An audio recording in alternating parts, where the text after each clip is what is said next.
I'm Jay Davidson from the Diocese of Evansville in Indiana, and I'm here to introduce Father Tom Rosica. Father Tom was born in Rochester, New York, and ordained in 1986 for the Congregation of St. Basil. He holds theology degrees and sacred scripture degrees from Regis College at the University of Toronto, the Pontifical Biblical Institute in Rome, and the École Biblique in Jerusalem. He was director of World Youth Day in Toronto with a visit of Pope John II in 2002. But all that stuff you can read in the book, all right? Page 9 and all of 10, he's done a lot of stuff. It's all there. And you don't want to hear it all, hear from me, you can read it there. I first ran into Tom last year, about this time, at a retreat for the Diocese of Evansville. And I was fascinated because he has some personal experience from Rome with Pope Francis. And he spoke about the theology of compassion and how and what a wonderful person Francis was. And I was just taken by all this. And I thought you all would like to hear more about it. So I talked to the board, and the board said, okay, and so here we are. A couple things that I think you would like to know. For one thing, he is the founder of something called Salt and Light Network in Canada. This is a 24-hour, 7-day-a-week television network. Now, this is hardly visible in the United States. There are a few cities, I understand, who have the network here. And I'm sure you're all enthralled with EWTN and Mother Angelica and the wonderful at-home seminary that she runs for little children through her television network and all the wonderful things she does. But if you would like an alternative, I understand that you can get the people of your community to petition your cable network to have them bring this thing down. It's free, and they can produce it on one of your cable channels. And I don't know how that works exactly, but Father Rosica can tell you. Or we have Sebastian Gomes here, who is the senior producer for EWTN. Or, excuse me. I'm sorry. I didn't mean to insult. I didn't mean to insult you. Just a slip. He's a senior producer for Salt and Light Network, and has done things like this. Some of you have seen The Francis Effect, which is a wonderful TV documentary of Francis, and there are several, several other things that he has done, and it's just marvelous. So if you want to, I think this is a movement worth pushing, okay? If you can get this done somehow in your dioceses, so we have an alternative to EWTN. Okay. Tom Rosica was made, he's been media attaché to 3 synods of bishops, 2008, 12, and 14 in the Vatican, and he's going to cover the upcoming synod on the family in October. When Pope Benedict resigned, Tom was pulled in to be the English language representative for the media out of the Vatican with the Vatican press person, Father Federico Lombardi. And so he covered the end of Benedict and the ascension of Francis, and you've probably seen him on television. If you watched any of that stuff, he was there. You may not have recognized him at the time, but this is the man. He continues to be the English language assistant to the Vatican. Whenever something important happens, they call him over, and he handles the English kind of stuff. So, and he's well connected to bishops and archbishops and cardinals, and I think he can make some connections for us. So anyhow, I think it's really good that we have him here, and I think he's a great speaker. And so, without further ado, in your notes in your book on page 56, Rick, after this, is going to lead us in some process, so you might look at those notes as he's talking. But without further ado, I'd like to ask Father Tom Rosica to present something on Gaudium et Spes.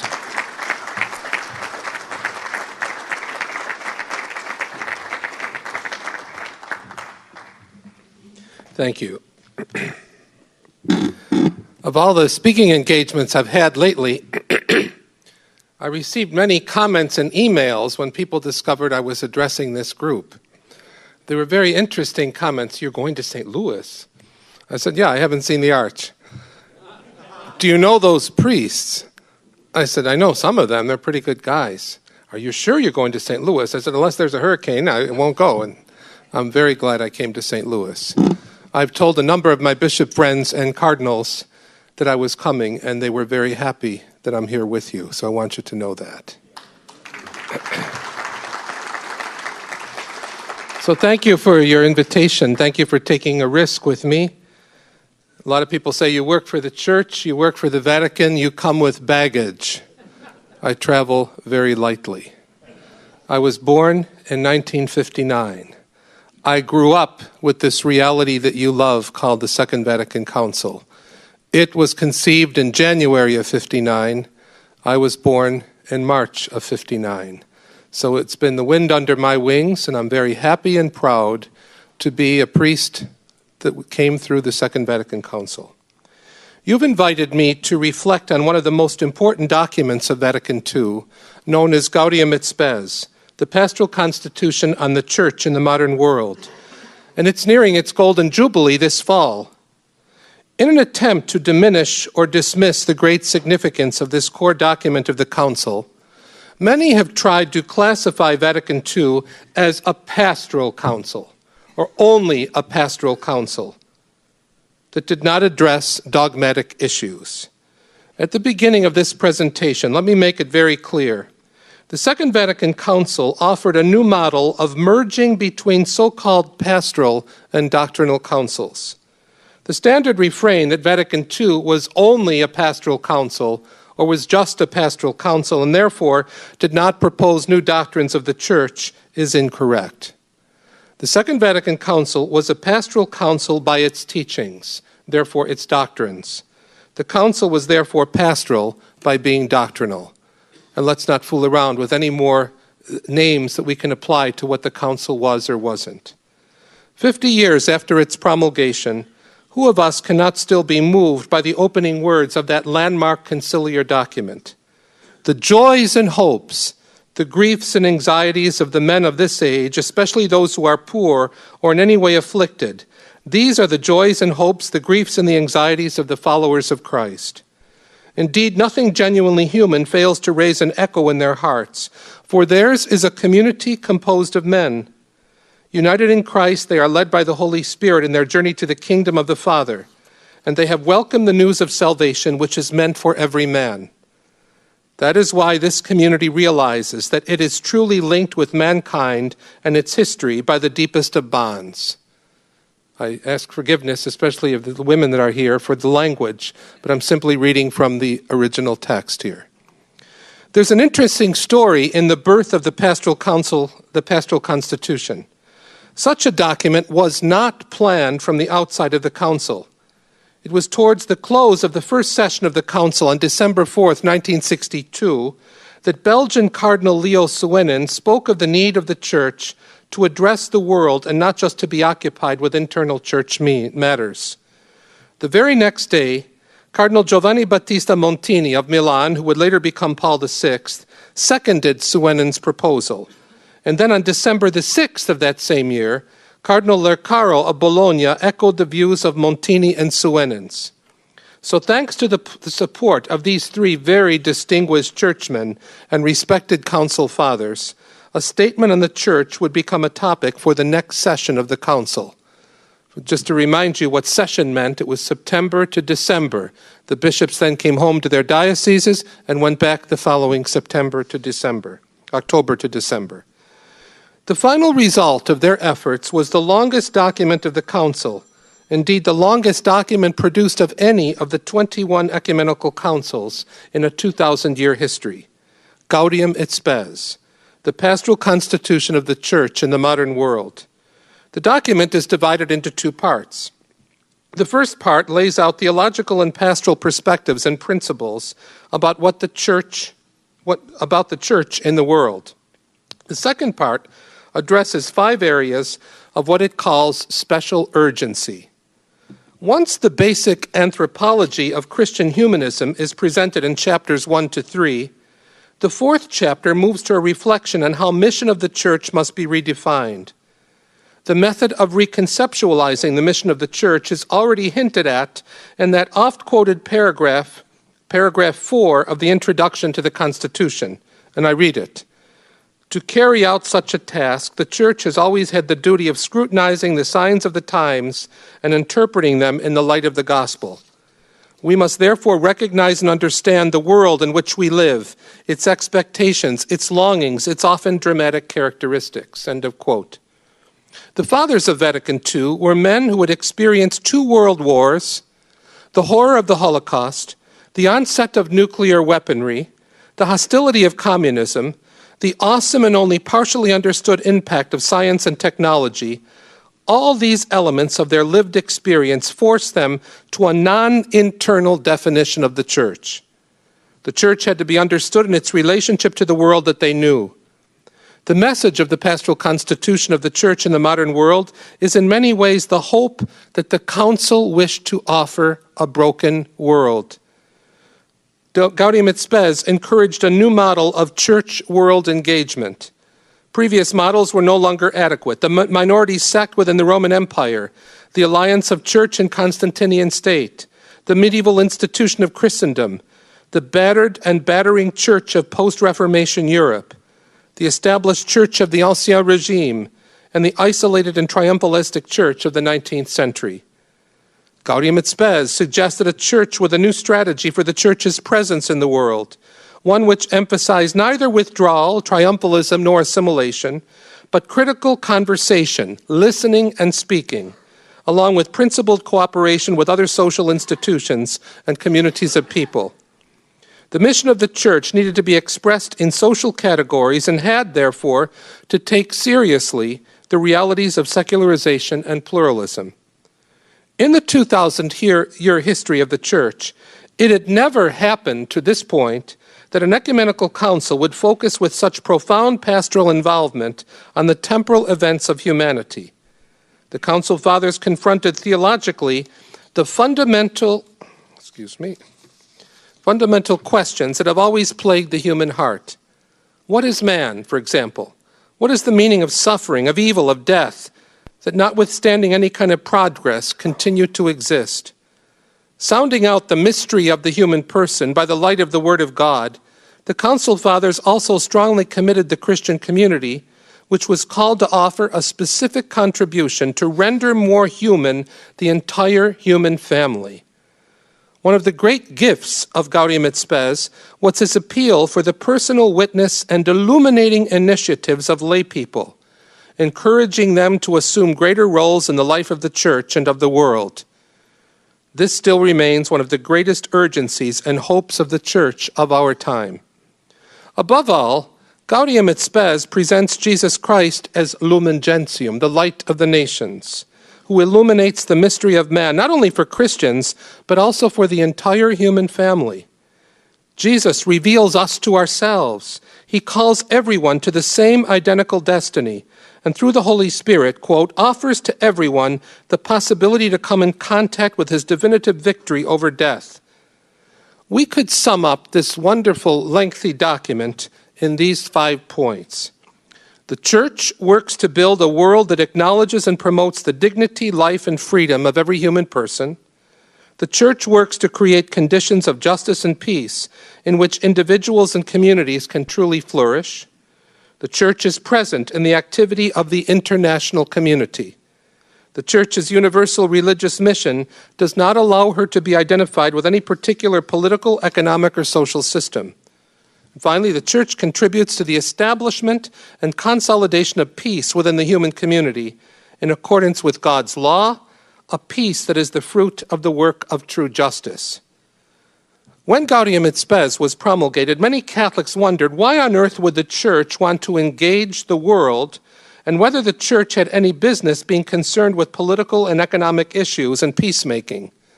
Interestingly enough, those same questions resounded loudly last week when Laudato Si was presented to the world. It was a déjà vu all over again last week. Those same very questions. What right does the Church have to ask questions about climate change? What right does the Pope have to ask any questions about chemistry? They all forgot that he studied and taught chemistry in Buenos Aires as a Jesuit. The council's intention was to come in contact with people of all walks of life as a sign of respect for their dignity. The council was very clear that it presents this teaching for no other reason than to evangelize. This means to share the good news. It's not so much to present a parallel government, a parallel economic system. It presents valuable insight coming from Revelation and presents modest contribution to humanity as it searches for a better life and a better world. When the church commits herself to works of justice on a human level, and let's face it, there are very few institutions in the world which accomplish what the Catholic Church accomplishes for the poor and the disadvantaged. The world praises the church. We get all kinds of medals, even Nobel Peace Prizes for doing such things. But when the church's work for justice touches on issues and problems which the world no longer sees as bound up with human dignity, like protecting the right to life of every human being from conception to natural death, or when the church confesses that justice also includes our responsibilities towards God himself and towards the created earth, the world, the planet, then the world rejects our message and says we don't know what we're talking about. The work of Gaudium et Spes is not over. I believe that only now is the message of the Second Vatican Council being so fully and vividly realized. We are a global church and we're responsible for our brothers and sisters throughout the world. We need further integration of the social mission into the center of Catholic life. We need to insist that social ministry become an integral part of the life and mission of the church. We need to strengthen our sense of mission. We can no longer speak of social justice as an option or some kind of an alternative for those left-wing people. Our incorporation and implementation of the social teaching of the church must become normative and constitutive. And hopefully that will be one of the fruits of Laudato Si, which I'll come to in a few moments. Today, we reread the words of Gaudium et Spes 50 years later in a world scenario that's decisively changed. How many changes, political, social, cultural, have taken place since December the 7th, 1965? The Cold War is over, but we have all kinds of other world wars underway at present. Science and technology have made unprecedented progress. Space exploration and landing on the moon, heart transplants, diseases, genetic engineering, cybernetics, robotics, telecommunications, and some advanced technologies that are developing as we speak. Think of the factors of change connected to urbanization, industrialization, desertification, and the incredible growth and power of mass media. The world has come a long way since 1965. Gaudium et Spes also addressed the challenge of contemporary atheism. The Council confronts it with its typical dialogic style, trying to distinguish the different expressions of this complex phenomenon, but above all stressing the reasons which are in its origin. Gaudium et Spes dealt with the dignity of the human person, the community of men and women, and human activity in the universe. Christ is the meaning and fullness of every creature, the Alpha and the Omega of the world.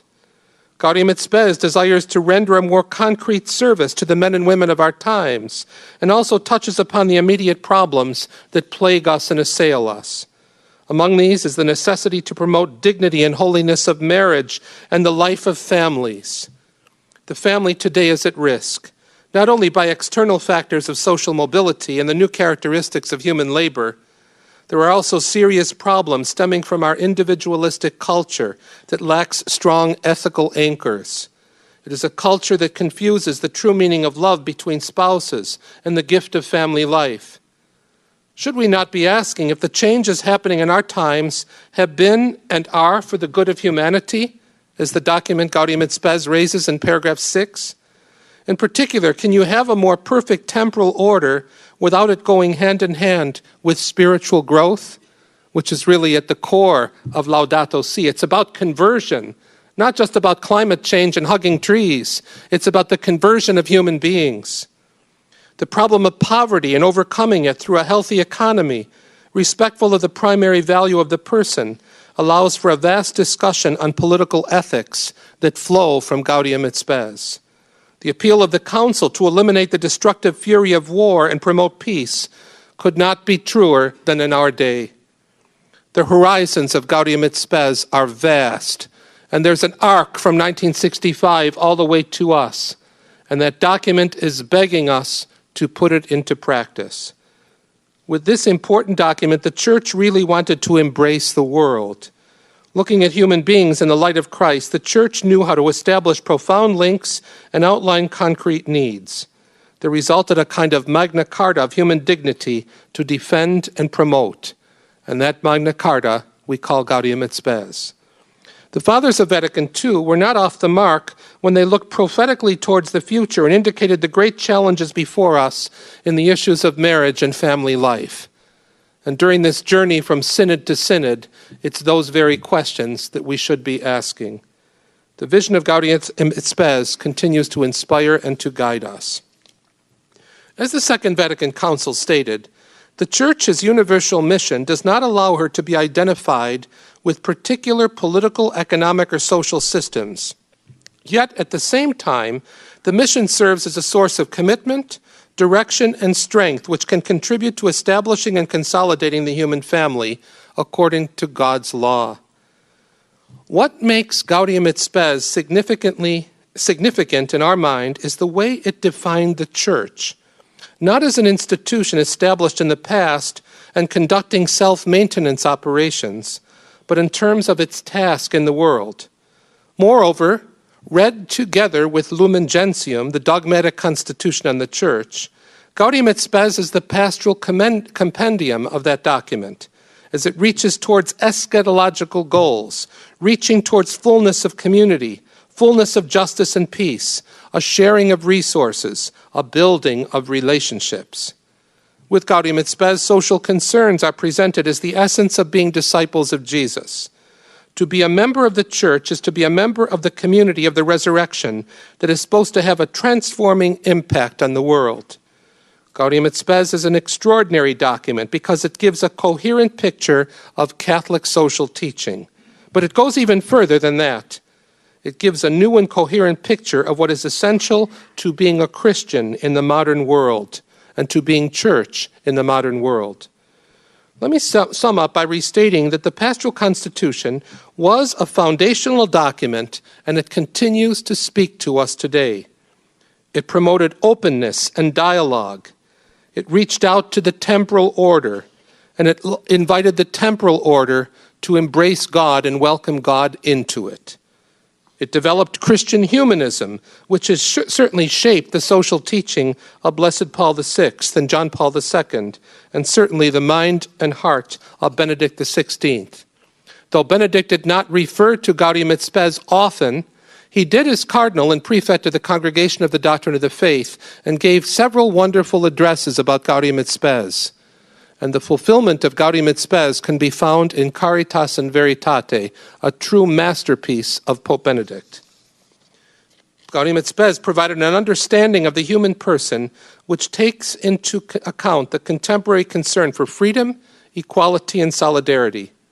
Finally, Gaudium et Spes suggested an ecclesial strategy of how the Church might engage the world with an attitude of respect and reverence for the activity of the Spirit working through many events, many institutions, and many communities in the world. What are the challenges that continue to remain with us from Gaudium et Spes? Number one, we need renewed attention and further development of lay leadership and responsibility, understanding that justice is pursued more often by believers' activities in their families, in their work, in their citizenship, than in church committees and church commissions. Number two, Gaudium et Spes invites us to take up John Paul II, St. John Paul II's mission of preaching the gospel of life in our land, in our lands, where many in our worlds, our communities, have too many abortions and encourage too many executions. In a world where too much terrorism seems to have the upper hand, in a society with too much family violence and division, in a society marred by the slow-motion violence of spiraling poverty. We need to recover a stronger sense of mission, urgency. The discussion of orthodoxy and identity are very important, but church does not exist for itself, but to preach the gospel, to serve the least of these, and to build the kingdom. The central message of Gaudium et Spes focuses on the social vocation of the Church, Now is not the time to turn inward, to go backward, and to be preoccupied by institutional difficulties and internal disputes. Now is the time to build bridges across lines of race, gender, nation, economics, and to truly embrace the earth and renew it. You know, we spend a lot of time focusing on God so loved the world that he gave us his only son, and we put the focus on the second half of that. With Laudato Si, it's an invitation to say, look at the world that God so loved. What have we done with that oikumene, that whole inhabited world? How have we kept that world as a beautiful garden, or how have we destroyed it? Because without a world, we won't have people. Openness to the world means getting ourselves dirty, stained, wounded by the existential realities that the poor face. The church should smell like the world that it penetrates. And how much time do we spend our time using cologne to take away the bad smells? Many people want to witness to Christ in some idealized past that they long for with nostalgia. We witness to Christ now, here, and where we are in our world. And part of the church's openness to humanity is to remind the rest of the world of human beings that have been forgotten. 50 years after the council, Gaudium et Spes still shows us the way and still offers us the principles which can help the church really be a church in the modern world. One important distinction, one important help that flows from the theology and the spirituality of Gaudium et Spes is about the social teaching of the church. The social teaching of the church is neither left nor right, neither liberal nor conservative, within the contemporary politicized use of these words that drive me crazy. I owe much to Cardinal George, who was a very good friend, who said, Tom, we've got to get back to just being Catholic and making room for all of these realities. Social justice is the way that we put into practice the social teaching of the church in our daily lives. And yet the term social justice seems to have become a lightning rod, a red flag that divides Catholics because it touches upon the things that matter to every human being. Social justice, flowing from the mind and heart of Gaudium et Spes, reminds us that it is an integral part of Christian church teaching.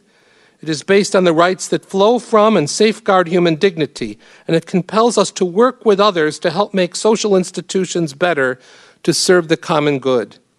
The Catechism of the Catholic Church devotes an entire section, 1928 to 1948, to the topic of social justice.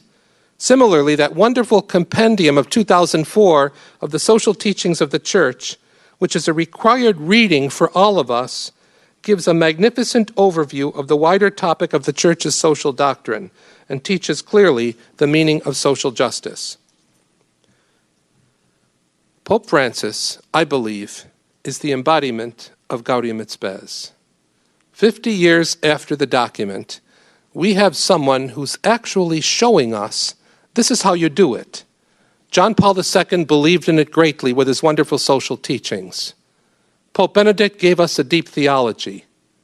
However, I have to say, working closely with Pope Francis and seeing him in action on a daily basis, he is showing us this is how you do it.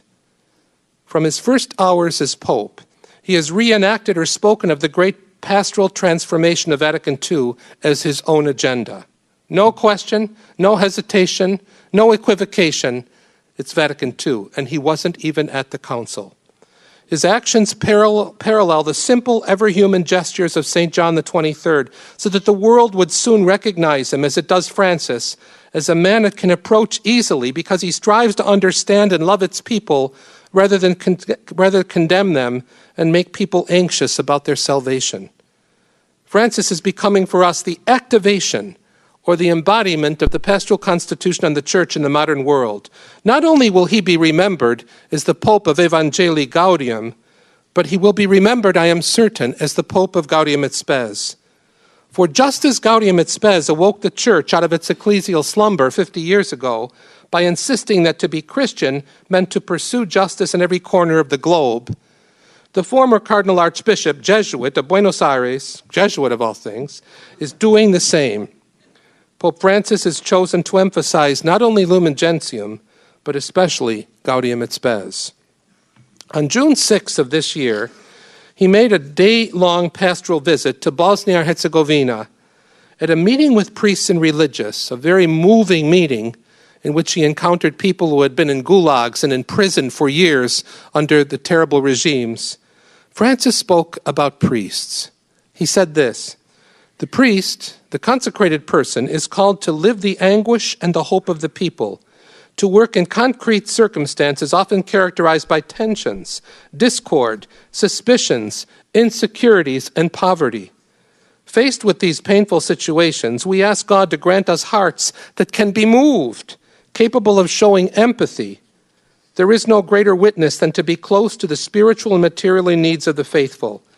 It is the task of us bishops, priests, and religious to make the people feel the nearness of God, to feel his comforting and healing hand, to be familiar with the wounds and tears of our people, to never tire of opening our hearts and offering a hand to all who ask of us help, and to all those who perhaps, because they feel ashamed, do not ask our help, but who are in great need of it." Underneath those powerful words is the pulsing beat of Gaudium et Spes, the joys and hopes, the high moments and the low moments of our people are the joys and hopes of the Church. On June 18th, 1 week ago, Francis released his second encyclical, Laudato Si, on the care of our common home. It was addressed to everyone living on the planet. It's quite a big audience. This lengthy papal document calls for a new way of looking at things. We face an urgent crisis when the earth has begun to look more and more like, in Francis's vivid image, an immense pile of filth. Still, the document is hopeful, reminding us that because God is with us, all of us can strive to change course. We can move towards an ecological conversion in which we can listen to the cry of the earth and the cry of the poor. To use religious language, what the Pope is calling for is conversion. This is deeply uncomfortable. It's a deeply uncomfortable encyclical because it's not content simply to face up to institutional and moral issues of climate change or environmental degradation, but it addresses the deeper tragedy of humanity itself. And for this reason, presidential candidates in this country should be afraid. Until now, the dialogue about the environment has been framed mainly using political, scientific, and economic language. Now the language of faith has entered the discussion, clearly, decisively, and systematically. In fact, in all the television interviews I had to do last week for the Holy See press office, I said, Laudato Si is a perfect example of what systematic theology means. It's beautifully put together. It's not an easy read. Against those who argue that a papal encyclical on the environment has no real authority, Pope Francis explicitly states that Laudato Si is now added to the body of the Church's social teaching. It continues the Church's reflection on modern-day problems that began with Leo XIII's Rerum Novarum on capital and labor, published in 1891. More than any encyclical, Laudato Si draws from the experiences of people around the world. And imagine, it refers in the footnotes to many Episcopal conferences: Brazil, New Zealand, South Africa, Bolivia, Portugal, Germany, Argentina, the Dominican Republic, the Philippines, Australia, Canada, and even the United States. In other words, the Pope recognizes wisdom coming from the shepherds and pastors of those churches as they tried in their own ways to address some of the crises that are laid out for us in the first section of Laudato Si. In our own preaching and presentation of Laudato Si to the world, we have an obligation to present the full picture of this landmark papal document. When the environmental world welcomes the Pope as a powerful ally, and the religious right dismisses him as a disingenuous radical, or just a Jesuit, or a socialist or a communist, they have missed the essential point. Laudato Si is the gospel call. It is the continuation of Gaudium et Spes. Disconcertingly direct today as was Jesus' confrontation with the rich young man, the scribes and the Pharisees, the money changers in the temple. That's the unique quality of the encyclical. It's not just the declaration of assent to a program of international environmental action, but also the prophetic voice of the Church resounding through history. And never has an encyclical been welcomed so much by people around the world of many religious traditions. I had the privilege on the 18th to be in Washington that day, and it was already scheduled, the one event I had, to address the Orientale Lumen Foundation, the Orthodox Catholic bishops and leaders on both sides. I started off early in the morning with the interviews on the big television networks. When I arrived at the center with the Orthodox and the Catholics, and I started reading the 3 sections in the encyclical that refer to the patriarch, the ecumenical patriarch, Bartholomew, people in the room started to cry. The respect that's given in that document to the Orthodox Church. The document really, there's a pretext there, and I think the Pope did this very carefully. While it addresses the big questions about environment and ecology, it is a profound instrument of ecumenism, of interfaith relations, of theological reflection, of spirituality, and a call to conversion. This is Gaudium et Spes at work in our day. As Archbishop of Argentina's capital, a diocese with more than 3 million inhabitants, Cardinal Jorge Mario Bergoglio developed and implemented a pastoral missionary plan based on communion and evangelization.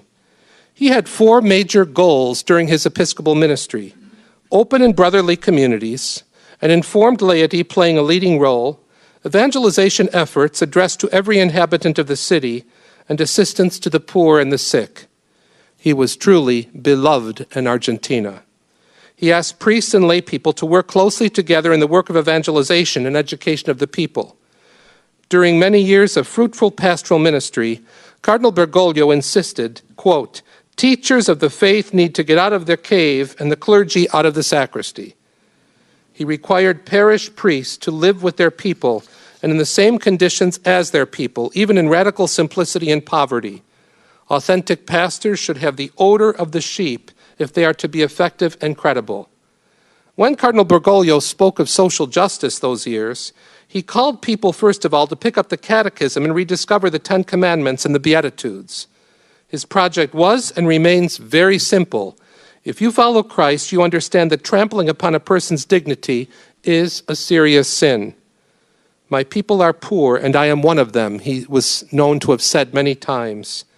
He explained his decision to live in an apartment above a school and cook his own meals. And he often lived with an infirm brother who was with him that he looked after from his community. He frequented the villas miserias, these poor slum neighborhoods.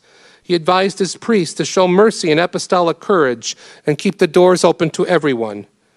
1 year before his election to the See of Peter, the cardinal wrote a pastoral letter in which he scolded his own priests for refusing the sacrament of baptism to children of single mothers. His life was radically changed 2 years ago, March the 13th, when Padre Jorge, as he was known by so many in Argentina, became Pope Francis. I was there to witness those moments. I was in the Sistine Chapel as they entered the Sistine Chapel to take the oath. Sebastian and I had been out walking with Cardinal Bergoglio on the Sunday night before the conclave. We exchanged very humorous words. I regret something that I said to him, something to the effect of, "If you get it this time, make sure you accept it." He has reminded me of that several times. We have all witnessed and been recipients of his Petrine ministry for the past 2 years. Since his election as Bishop of Rome, he has literally captured the heart and mind not only of the Church, but of the world. He has not changed a single doctrine of the Church, but ushered in a way of speaking, a new style of leadership that has shaken the Church and impacted the world. For those cynics among us, perhaps not among you, but among many of the people I deal with, they say, "Oh, this is the honeymoon period.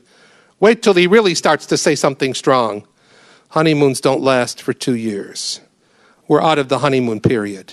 I deal with the major media on a daily basis in this country and in the English-speaking countries. And I ask them, why don't you guys come down hard on him? He just excoriated people. He's ranting and raving about abortion and all kinds of other things, even stronger than his predecessors. And the likes of the Anderson Coopers and the Scott Pellys and all of the other ones I deal with say, no, it's the way he's saying it. There's something different about the way he's saying it and the way he's connecting. Some call him a revolutionary. At the heart of his message, it's a transformative call to reconciliation and mercy. As leader of the Catholic Church, he He asks us to let go of different forms of thinking and the desire to impose certain ideas at all costs. He proposes a humble way of committed people who base their lives on gospel living. For Francis, compassion and mercy can truly change the world. This is the Christian revolution, namely a conversion to the origin of the gospel message as a way to the future, a true revolution of tenderness and mercy. His electrifying homily to the new cardinals in St. Peter's Basilica on February the 15th of this year is one of the most significant addresses that he's given in his 2-year pontificate. Another one of those addresses was given on the closing night of the Synod last October, Saturday evening, October the 18th. A stunning, magnificent address. If you haven't read it, get it on our Salt and Light website. Let me tell you what he told the cardinals. And this is the red hat ceremony, if you will. He said, I want to talk to you about the gospel of the marginalized, which provides a roadmap for Catholic Church leaders. Commenting on Jesus' cure of the leper in Mark's gospel, he said, compassion leads Jesus to concrete action. It reinstates the marginalized. Jesus responds immediately to the leper's plea without waiting to study the situation and all of its possible consequences. Because for Jesus, what matters above all is reaching out to save those far off, healing the wounds of the sick, restoring everyone to God's family. This is scandalous to some people, but Jesus is not afraid of this kind of scandal. He does not think of the closed-minded who are scandalized even by a work of healing, scandalized before any kind of openness, by any action outside of their mental and spiritual boxes, by any caress or sign of tenderness that does not fit into their usual way of thinking and their ritual impurity. He wanted to reinstate the outcast and to save those outside the camp. Imagine having this proclaimed to you when you get your red hat. Francis finds the contemporary church at a crossroads. He then told the cardinals, there's 2 ways of thinking and having faith. We can fear to lose the saved, and we can want to save the lost. There is the thinking of the doctors of the law who would remove the danger by casting out the diseased person, and the thinking of God who in his mercy embraces and accepts by reinstating him and turning evil into good, condemnation into salvation, exclusion into proclamation. These 2 ways of thinking are present throughout the church's history, casting off and reinstating. Francis described this beautifully. He recalled that Peter and Paul caused scandal, faced criticism, resistance, and even hostility for following the path of reinstatement. Francis and many of those who have embraced his message and strive to follow his example are also being criticized these days for the same things, for not casting off but striving to reinstate those who are on the peripheries for a variety of reasons. In healing the leper, Jesus does not harm the healthy. Rather, he frees them from fear. He does not endanger them, but he gives them a brother. If you haven't realized it by now, the Renaissance papacy is over. Francis wants the church to be an instrument of reconciliation and a church of welcome, a church capable of warming human hearts, a church that is not bent over on herself, but always seeking those on the periphery and those who are lost, a church capable of leading people home. Francis is neither conservative nor liberal. He's radical. He's not taking us back to the medieval period nor the Byzantine period. He's not even leading us back to those bucolic hillsides of Umbria and Assisi and San Damiano and all of the wonderful things that that part of Italy represents. Francis is leading me, at least, and I think many of us, to places known as Bethlehem, Jerusalem, Galilee, Nain, Emmaus, and all of those other places that had extraordinary light shed upon them because Jesus was there. In Evangelii Gaudium, he invites and challenges all of us to move beyond our comfort zones. He wants us to be warm, welcoming, and forgiving. He wants us, quote, to eat with tax collectors and sinners, to forgive the woman caught in adultery while admonishing her to sin no more. He wants us to welcome and respect foreigners, even our enemies, and above all, not to judge others. He has spoken simply, powerfully, and beautifully about returning to a lost unity, a desire to achieve a missing fullness, a disarming invitation to simply come together to witness to the beauty and the love of Christ. He wants to build bridges that anyone can cross. He is especially conscious of the poor and those who have been marginalized, social outcasts, kept on the fringes of society. For Francis, authentic power is service. Power in the church is not about who kisses one's hands and how many times they're kissed, but rather how many feet one can wash in the service of Christ. And one of his first shocking gestures was what he did on the first Holy Thursday by going to the detention center and washing the feet of those young people. He repeated it the following year, going to an adult center of the handicapped and the aged. And he repeated it again this year by going to the Rabibia prison, maximum security facility. He's continued those traditions. If we do not learn this Christian rule, we will never be able to understand Jesus' true message on power and effective teaching, effective pastoring, effective service. Francis has a passion for the poor, the immigrant, the forgotten, and the throwaways. He is the first pope from the Southern Hemisphere, the first from Latin America. And these are the areas of the world where poverty is so great. What he's done in 2 years is rather remarkable. So I say to you, brothers, please be patient. Please be very patient. The ship cannot be turned around overnight. Let me leave you with this final image. It's a beautiful image that many think he's invented, the image of the field hospital. He used it in those wonderful interviews to Civiltà Cattolica and America Magazine and all the Jesuit publications. But for those of you who know anything about Jesuits and the Ignatian exercises, that expression is attributed to Ignatius himself. Francis sees the church as this great field hospital. It's the opposite image of a fortress under siege. The image of the church as a field hospital is not just simple, pretty, poetic metaphor, because from this very image we can derive an understanding of both the church's mission and the sacraments of salvation. It is useless to ask a seriously injured person if they have high cholesterol or the level of blood sugars, Francis says. First you heal the wounds, bind them, and then you treat the patient. The preferential option for those hurt by life reflects deeply those wonderful words of St. John the 23rd in reply to why he convened the Second Vatican Council. John said, to make the human sojourn on earth less sad. On the late afternoon of March the 13th, 2 years ago, Jorge Mario Bergoglio received the call to go, rebuild, renew, and heal the church, much like the same call given to Francis in a chapel on the hillside of Assisi years before. There are those who delight in describing the new pope as this bold, brazen revolutionary, a Jesuit sent to rock the boat. Others think that he's come to cause a massive shipwreck. Others have dared say that the ship is rudderless right now.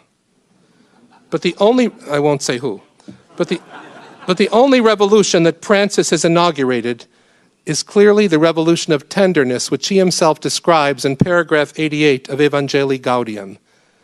The joy of the gospel, the revolution of tenderness. But I think there is a second revolution. This is my own thought. He's inaugurated the revolution of normalcy. What he is doing now is normal, human, Christian behavior. These are the revolutions at the heart and soul of Pope Francis's ministry. These are the revolutions that are the prolongation, the continuation of Gaudium et Spes in history. The Bishop of Rome is demanding a lot of us while preaching about God's mercy, by engaging joyfully with non-believers, atheists, agnostics, skeptics, and those sitting on the fences of life.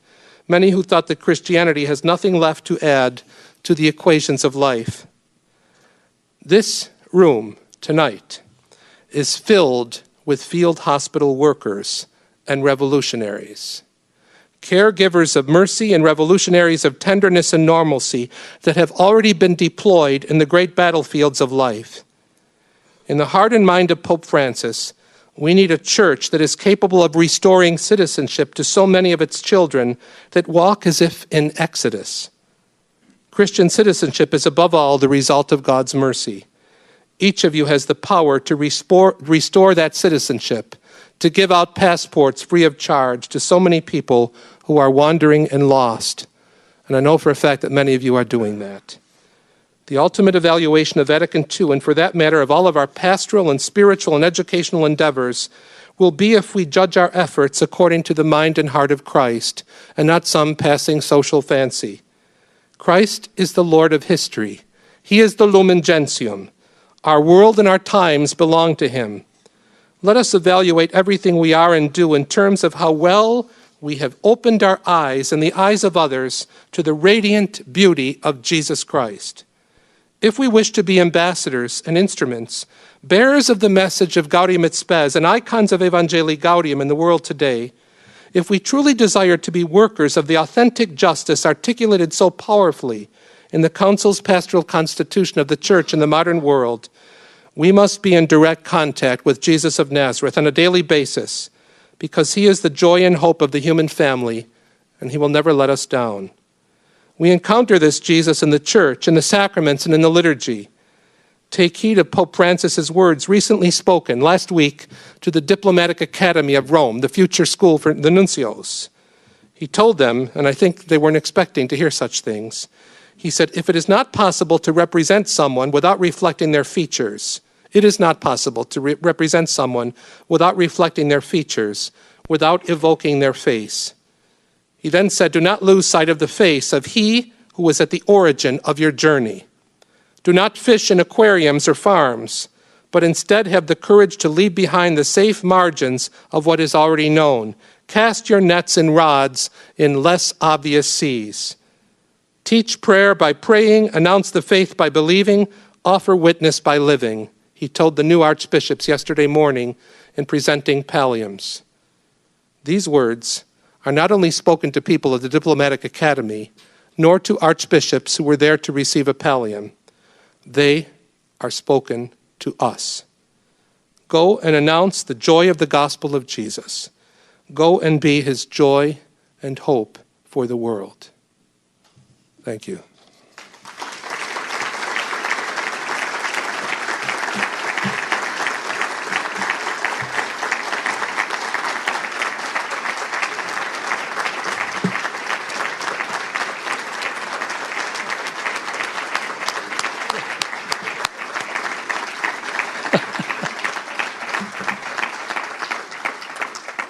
Tom, thank you just for the wonderful intensity of your presence and knowing the great love for Francis in this room. You bring him so close because you are so close to him in his work and the way you bring his message and his presence alive so beautifully. It's just a great gift, so thank you very much. I'm going to ask you then to remember our movement from reflection to conversation. So if you would again go to page 56, and given the wealth of what Tom shared, to again ponder the questions. First of all, what most struck you in what Tom said? What's one thing that most struck you in what he said? If you would ponder that. What's the emotion? What did you feel while you were hearing him? And then is there a compelling challenge or possibility that his remarks raise for your ministry? A challenge or possibility you want to keep alive in your ministry. So I'll give you a minute or two to just reflect.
So we'll go on then, and if you would just, again, go around one at a time and share something of what you wrote down with the group, whatever it is you would most like to hold up. And then after everyone has said something, reflect a little bit on what would you like to hold up to the room, either as a question to Tom or as a comment.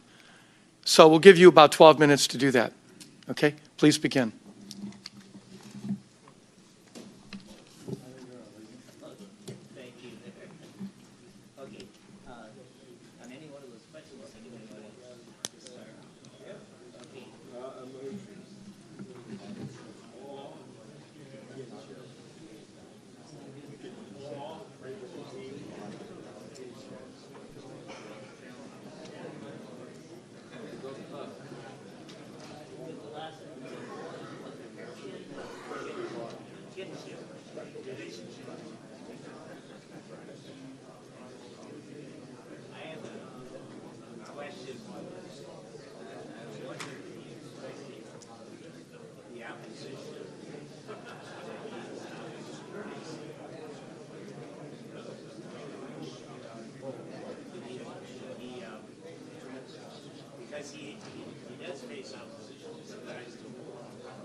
Said, I really want to come and see that movie.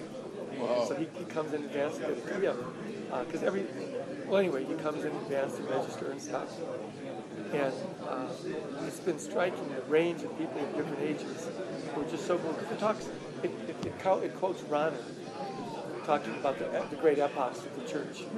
And then it begins with the pre-election, and then you have top media people from different international, national media saying, when he walked out there, he's wearing the wrong clothes.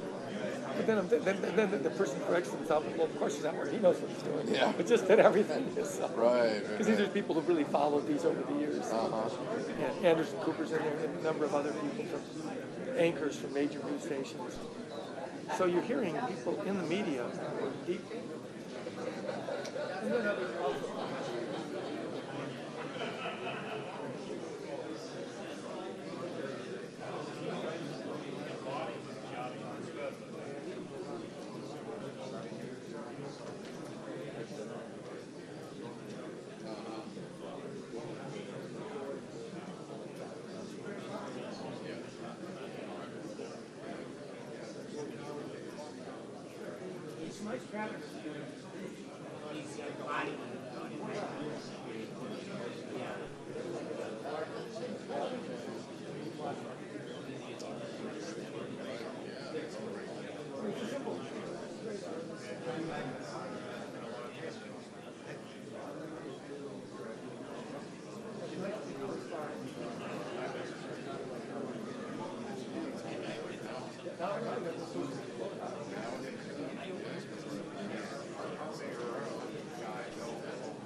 See, because people are asking. Where are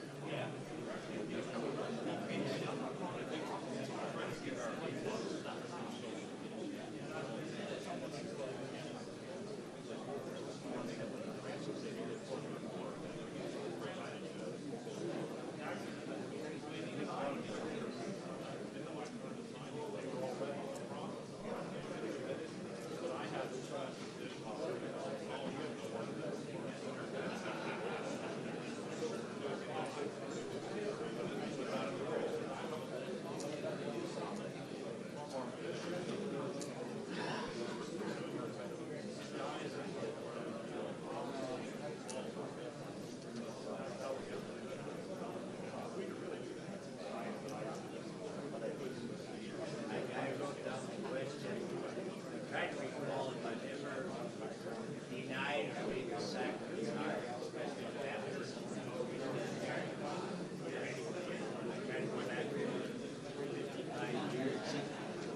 Okay, we're going to go on. I'll just give you one more minute. If there's an emerging question or thought you've been pondering from the group to kind of frame that, and then you'll just continue in the conversation with Tom. So in about one more minute. Thank you.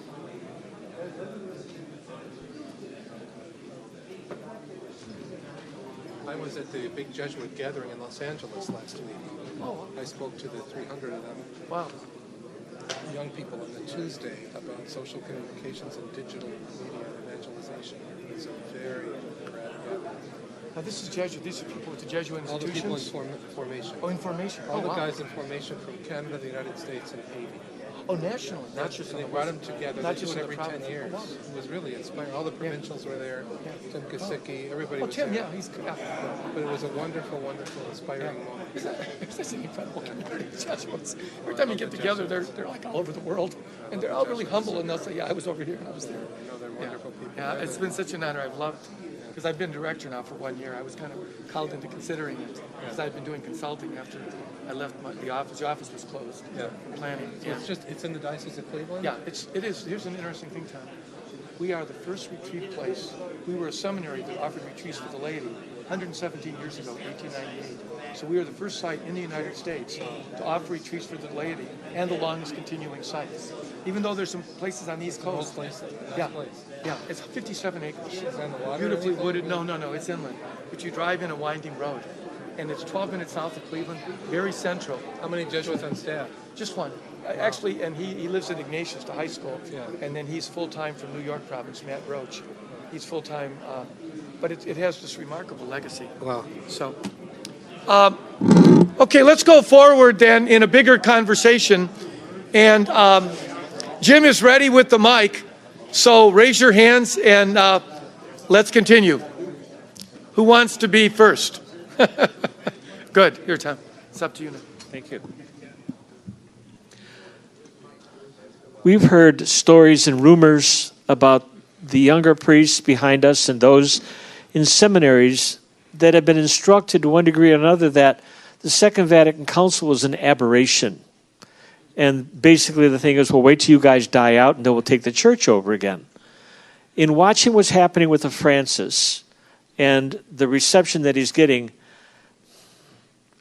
what are your thoughts in terms of this idea of the Second Vatican Council being an aberration, rather than perhaps the last two papacies maybe being a sidestep? Is this part being taped? Is it being taped? It is. This is being sold on the DVDs too. Seriously. Pardon me? Yeah, I would prefer that this part be turned off. That this not be on the no, leave the microphone on, but don't record me, okay?